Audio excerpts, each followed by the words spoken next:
Achitopuma nhunzi nejira. Achingopuma nhunzi nejira. Pandamuona kuseni kuno ndataura naye. Pandamuona kuseni ndataura naye. Ndozvawaita izvi. Kana ndozvawaita izvi. Tinotenda Mwari. Tinotenda Mwari.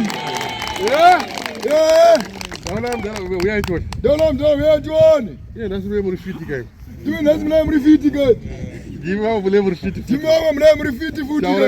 Taurati. Tinotenda Mwari. Tinotenda Mwari. Mumoyo takamuona nesandi. Murume takamuona nesandi.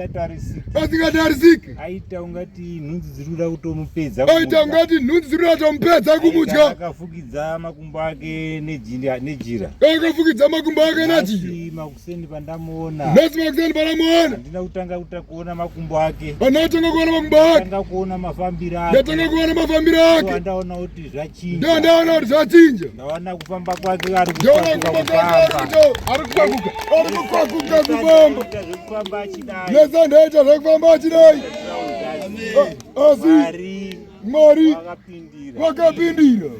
Saka mara mudzi. Tinatenda. Ngaregere kuba zvakataurirwa nemweya mutsvene. Ngaregere kuba zvakataurirwa nemweya mutsvene.